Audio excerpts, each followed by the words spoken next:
تو میں نے آپ سے بتایا کہ یہ قدر جو ہے، ایک تو اسی سے لفظ قدرت بنا ہے، اور نمبر دو اسی سے کسی شے کی قدر و قیمت، اور پھر اسی کے معنی ہے اندازہ مقرر کر دینا، کسی شے کا اندازہ مقرر کر دینا، یہ قدر ہے۔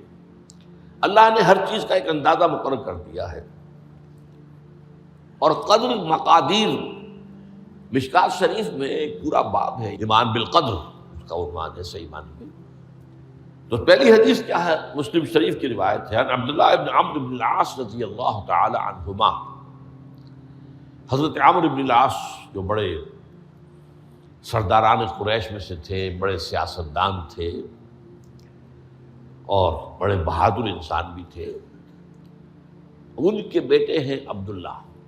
اور بڑی دلچسپی کی بات یہ ہے کہ باپ اور بیٹے کے مزاج میں بود المشرقین تھا، وہ تھے جنگجو اور سیاستدان اور بڑے سرداروں میں سے، یہ تھے انتہائی زاہد و عابد، انتہائی زاہد و عابد۔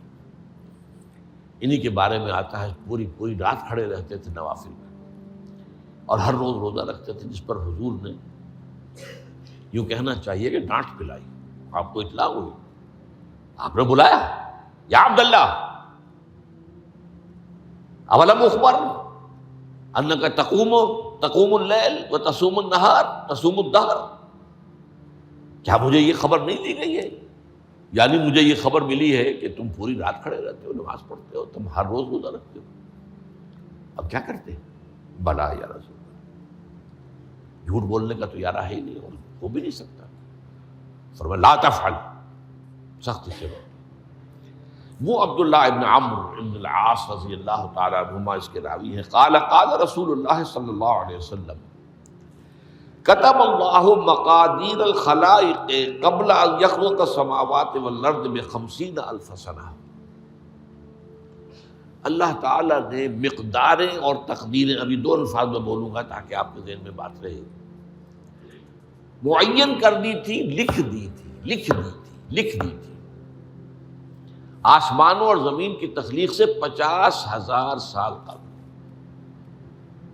یہ ہے قدر، ہر چیز کی ایک تقدیر جو ہے وہ معین ہوئی ہے۔ اب آئیے اس میں کتاب سے مراد کیا ہے؟ جو آیت میں نے دوسرے نمبر پر پڑھی آج، سورہ حدید کی آیت، ما اصاب بمصیبۃ فی الارض ولا فی انفسکم الا فی کتاب من قبل ان نبرأ۔ کتاب سے مراد کیا؟ نہیں پڑتی تم پر کوئی مصیبت، کوئی تکلیف، نہ زمین میں نہ تمہاری جانوں میں، زمین میں سیلاب کا آ جانا، زلزلے کا آ جانا، کوئی اور اس طرح کی عمومی ہلاکت کا آ جانا، عمومی تکلیف کا آ جانا، تمہاری جان میں اچانک جو ہے تشخیص ہو گیا کینسر ہے، اچھے بنے تھے، ٹھیک ٹھاک چل رہے تھے، کوئی معمولی سی تکلیف ہوئی، انویسٹیگیشن کیا تو معلوم ہوا تو کینسر ہے، اور وہ کافی بڑھ چکا ہے۔ لیکن جو شے بھی آتی ہے، چاہے تمہاری جان پر آئے چاہے زمین پر آئے، وہ ایک کتاب میں لکھی ہوئی موجود ہے، اس سے پہلے کہ ہم اسے ظاہر کریں۔ یہ تمہیں مشکل نظر آئے گا، ان ذالک علی اللہ یسیر، یہ اللہ پر بہت آسان ہے، بہت آسان۔ اللہ کا علم کامل ہے۔ تو معلوم ایک بات جان لیجئے کہ حقیقت کتاب سے مراد اللہ کا علم قدیم ہے۔ اللہ کا علم حادث نہیں ہے، معاذ اللہ ثم معاذ اللہ، کہ کوئی شے ہوئی تو اس کے علم میں آئی۔ یہ ہمارے ہاں بعض گمراہ فرقوں کا عقیدہ ہے، اسے بدع کہتے ہیں، کہ اللہ کے علم میں بدع بھی ہے، یعنی کسی واقعے کے ظہور کے بعد اس پر کسی شے کا منکشف ہونا، معاذ اللہ ثم معاذ اللہ۔ یہ شان خداوندی سے بہت بڑی ہے۔ وہ تو عالم ما کان و ما یکون ہے، جو بھی کچھ تھا اور رہا ہے آج تک ہمیشہ سے ہے، اور جو بھی کچھ ہوگا وہ سب اس کے علم میں آنے واحد میں موجود ہے۔ آنے واحد، یہ آنے واحد کے لفظ کو اچھی طرح سمجھ لیجیے۔ مجھے سب سے پہلے تجربہ ہوا تھا، یہ سن میرا خیال ہے کہ 67-68 کی بات ہے، میں نے پہلا ہفائی سفر کیا تھا لاہور سے کراچی۔ اس وقت فوکر چلتا تھا، فوکر فرینڈشپ، چھوٹا جہاز کے چڑیا والا، اور کرایہ 90 روپے تھا نائٹ کوچ کا۔ آج آپ تصور کیجیے. تو میں چونکہ مجھے جغرافی سے دلچسپی ہے اور فوکر زیادہ اونچا نہیں ہوتا، تو میں دیکھتا جا رہا تھا کھڑکی سے، اس وقت ہم کہاں پہنچ گئے، اب کہاں پہنچ گئے. اب جو روشنیاں نظر آ رہی ہیں کس شہر کی ہیں؟ یہ اکاڑے کی آ گئی، یہ ساہیوال کی آ گئی، یہ آگے اور آگے آئی. ایک دم میں نے دیکھا کہ 3 شہروں کی روشنیاں بیک وقت دیکھ رہا ہوں. لودھرا، بہاولپور، سماسٹا. مجھے خیال آیا کہ جب میں ٹرین سے سفر کرتا ہوں، کراچی جاتا ہوں، تو لودھرا پہنچتا ہوں تو میں سمجھتا ہوں کہ ابھی بہاولپور آدھا گھنٹے بعد آئے گا. وہ مستقبل کی شے ہے میرے لیے.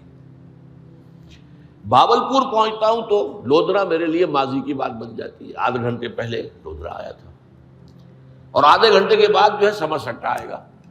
وہ میرے لیے مستقبل بن گیا، لودھرا ماضی بن گیا. لیکن اس بلندی پر میں بیک وقت دیکھ رہا ہوں لودھرا کو بھی اور بہاولپور کو بھی اور سماسٹا. یہ معاملہ جو ہے اس کو 1 ملین بلین سے ضرب دے لیجئے. اللہ تعالیٰ اس بلند مقام سے دیکھ رہا ہے جہاں اس کے مشاہدے میں، اس کے علم میں ماضی اور مستقبل کا کوئی سوال ہی نہیں. آنے واحد، آنے واحد، آنے واحد. تو یہ در حقیقت کتاب جسے کہا گیا قرآن مجید میں بار بار بہت جگہوں پر آیا. تو یہ کتاب جو ہے در حقیقت اللہ تعالیٰ کا علم قدیم، اس میں سب کچھ موجود ہے، ہمیشہ سے موجود ہے، لکھا ہوا موجود ہے، اور کوئی غلط نہیں ہو سکتا.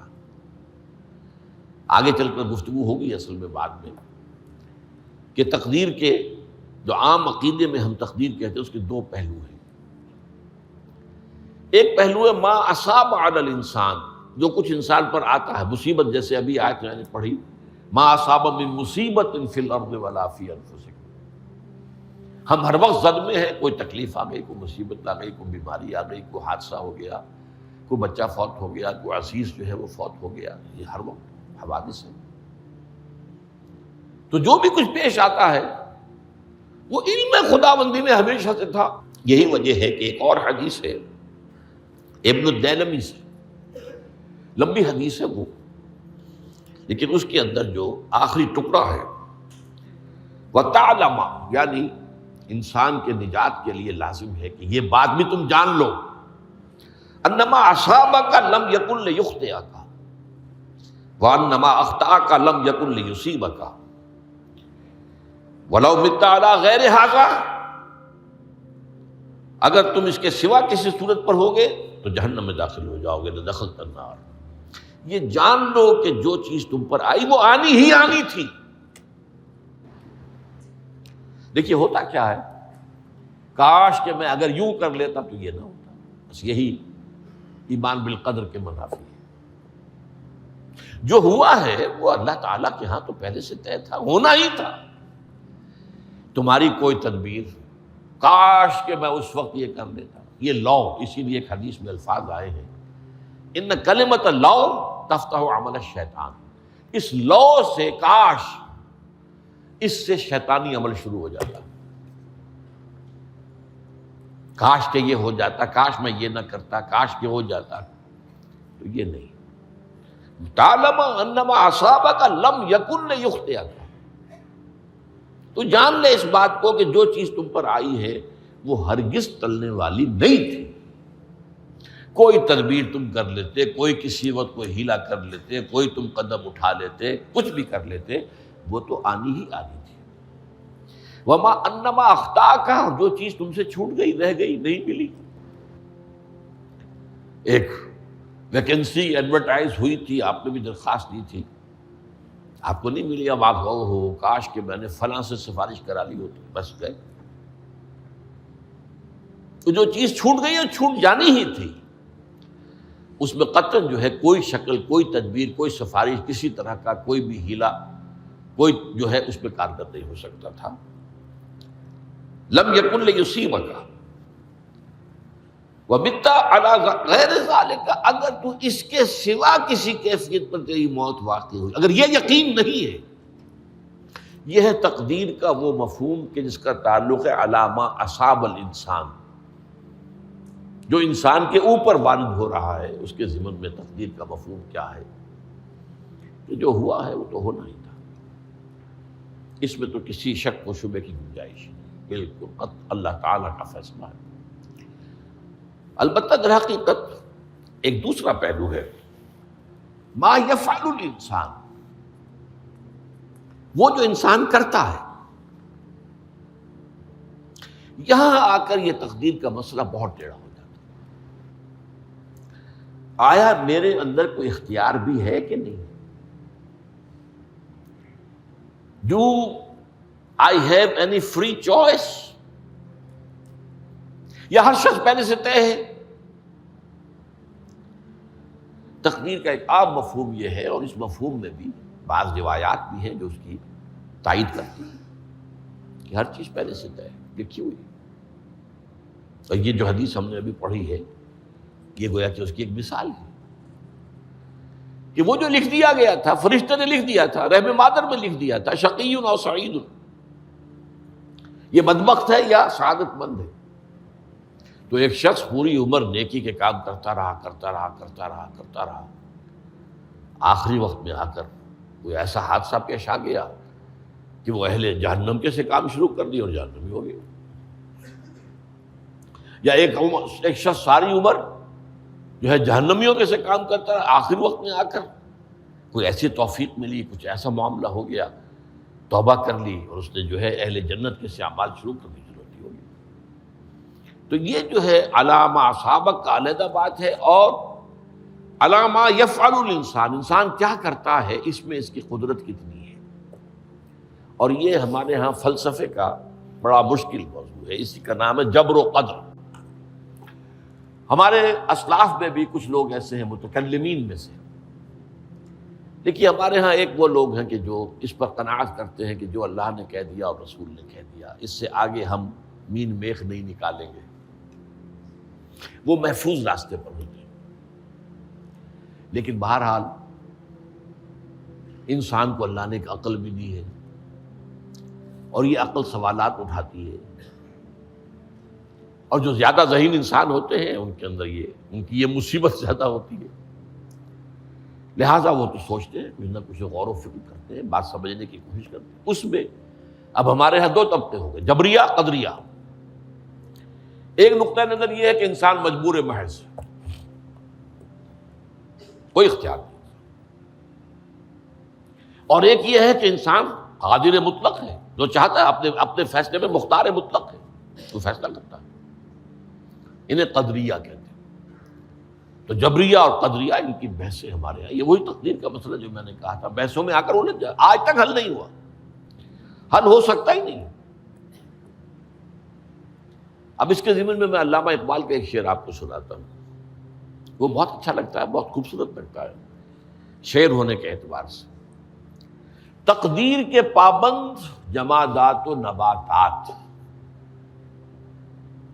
مومن صرف اللہ کے احکام کا پابند۔ اس میں انسان سے پابندی کی نفی کر دی گئی ہے، وہ صرف پابند ہے اللہ کے احکام کا۔ نتیجے کے اعتبار سے تو جو یہ شعر کہہ رہا ہے، جو بات وہ صحیح ہے، پابندی اصل جو ہے وہ اللہ کے احکام کی ہے، لیکن یہ کہ تقدیر کی پابندی سے انسان بھی پوری طرح آزاد نہیں ہے۔ یہ سمجھ لینا کہ یہ جمادات و نباتات ہی کا معاملہ، یہ غلط ہے، یہ مبالغہ ہے۔ ظاہر بات ہے کہ شاعر جو ہے، شاعر مبالغے سے بچ نہیں سکتا، چاہے وہ علامہ اقبال ہو، کوئی بھی ہو۔ تو اسی لیے سورہ شعراء کے اندر جو عام شعراء کی جو صفات بیان ہوئی ہیں وہ آپ کے ذہن میں آ گئی ہوگی۔ مبالغہ کرتے ہیں، فی کل واد یہیمون انہم یقولون ما لا یفعلون، وہ کہتے بھی وہ کچھ ہے جو کرتے نہیں ہیں، اور یہ بات تو علامہ اقبال پر بھی چشمہ ہوتی ہے۔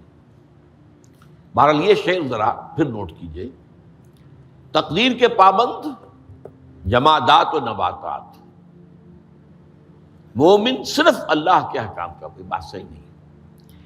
انسان بہت سے اعتبارات سے مجبور ہے۔ سب سے پہلے جو ہے انسان کے اندر ایک تقدیر نوعی ہے، نوع انسان، چھوٹی سی چڑیا اڑتی پھرتی ہے، انسان نہیں اڑ سکتا۔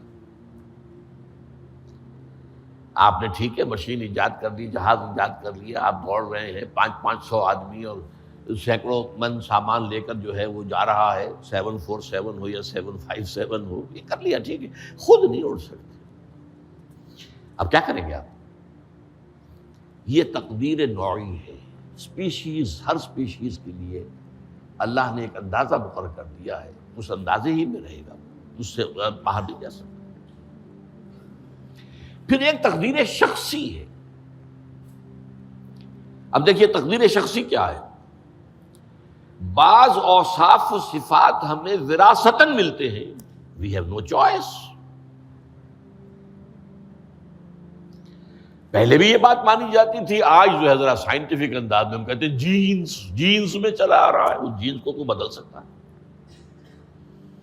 جو جینز بھی آپ کو ملے اپنے والدین کی طرف سے، وہ آپ کی شخصیت کا ظاہر بات ہے کہ فیصلہ کن طرز پر اس کو ڈھال دیتے ہیں۔ جینز ہے، پابندی ہے۔ نمبر 2 یہ کہ خاص طور پر جو گھر کا ابتدائی ماحول ہوتا ہے، ماں کی گود اور ابتدائی گہوارہ گھر کا، اس کے جو اثرات مرتسم ہو جاتے ہیں شخصیت کے اوپر، وہ بھی بڑے مستقل ہوتے ہیں، پختہ ہوتے ہیں۔ ان دونوں چیزوں کو ضرب دے لیجئے، hereditary factors multiplied by environmental factors, اس سے مل کر ایک شے تیار ہوتی ہے جس کو قرآن کہتا ہے شاکلہ۔ قُلْ كُلٌّ يَعْمَلُ عَلَىٰ شَاكِلَتِهِ فَرَبُّكُمْ أَعْلَمُ بِمَنْ هُوَ أَهْدَىٰ سَبِيلًا، سورہ بنی اسرائیل۔ شاکلہ کسے کہتے ہیں؟ شاکلہ شکل دینے والی شے۔ آپ کو لوہا ڈھالنا ہے، کوئی خاص پرزہ بنانا ہے، اس کا پہلے سانچہ بناتے ہیں ہم، لوہے کو پگھلا کے اس میں ڈالیں گے تو جیسا سانچہ ہوگا ویسا ہی لوہا جو ہے وہ شکل اختیار کرے، اسے شاکلہ کہتے ہیں۔ یہ شاکلہ جو ہے ہر انسان کا، اس سے باہر انسان نہیں جا سکتا، اس کے اندر اسٹرگل ہوگی، اس کے اندر اس کی جد و جہد ہوگی، لیکن اس کا یہ مطلب نہیں ہے کہ اس کا کوئی فری چوائس ہے۔ فری چوائس ہے، لیکن وہ فری چوائس انہی حدود کے اندر کام کرے گا، اس سے باہر نہیں۔ اس بات کو مختلف احادیث میں حضور نے بہت خوبصورتی سے بیان کیا۔ ایک حدیث بڑی اہم ہے، بڑی اہم ہے، الناس کالمعادن، انسانوں کی مثال بھی معدنیات کیسی ہے۔ اب سونے کی معدنیات میں سے سونے کی جو اور ہے، اب پتہ نہیں اردو میں مجھے معلوم نہیں اور کا ترجمہ کیا کرتے ہیں عام طور پر، لیکن جانتے ہیں اور وہ کچی دھات جس سے کو صاف کر دیتے ہیں تو پھر وہ دھات جو ہے خالص شکل میں سامنے آ جاتی ہے۔ سونے کی اور سے سونا بنے گا، چاندی کی اور سے چاندی بنے گی، سونا تو نہیں بن سکتا، جتنا چاہے صاف کر لیں، وہ اور تو مستقل ہے۔ الناس کالمعادن خیارکم فی الجاہلیت خیارکم فی الاسلام، جو تم میں جاہلیت کے دور میں، پری اسلامک دور میں جو بہترین تھے، وہی اسلام میں آ کر بہترین ہوئے۔ وہ اور سونے کی تھی، وہ صاف ہو گئی ہے، اور سونا جو ہے وہ نکھر کر خالص سونا بن کر آ گیا ہے، اسلام نے صاف کر دیا۔ وہ چاندی کی اور تھی، اسلام نے اس کو صاف کر دیا ہے، وہ نکھر کر چمکتا ہوا جو ہے وہ چاندی بن گئی۔ لیکن یہ کہ اذا فقہوا، البتہ پھر اس میں ایک اضافہ کیا حضور نے، جبکہ ان کے اندر دین کا فہم داخل ہو جائے تو یہ کہ جو بہترین پہلے تھے وہی بہترین اب ہوں گے۔ اسلام لانے سے پہلے بھی بہترین ابو بکر تھے، اسلام لانے کے بعد بھی بہترین ابو بکر۔ حضور پر وحی سے پہلے بھی بہترین خاتون خدیجۃ الکبریٰ تھی، ایمان لانے کے بعد بھی بہترین خاتون خدیجۃ الکبریٰ۔ اور دوسری حدیث سنیے، عن ابی الدرداء رضی اللہ تعالی عنہ قال بینما نحن عند رسول اللہ صلی اللہ علیہ وسلم اسی حال میں کہ ہم ایک روز ہم حضور کے پاس تھے، نتناکرون ما یکون، اور ہم ذرا سوچ رہے تھے کیا کیا کچھ پیش آنے والا ہے دنیا میں۔ اذ قال رسول اللہ صلی اللہ علیہ وسلم، جبکہ حضور نے ہم سے ایک بات کہی، بڑی غور سے سنیے، اذا سمعتم بجبل ان زال عن مکانہ فصدقوہ، اگر تم یہ سنو کہ کوئی پہاڑ اپنی جگہ سے ٹل گیا تو مان لینا۔ وَإِذَا سَمِعْتُم بِرَجُلٍ تَغَيَّرَ عَنْ خَلْقِهِ فَلَا تُصَدِّقُوهُ، اور اگر تم سنو کہ کوئی شخص جو ہے وہ اپنی سرشت سے، اپنی جبلت سے بدل گیا تو کبھی نہ مانو۔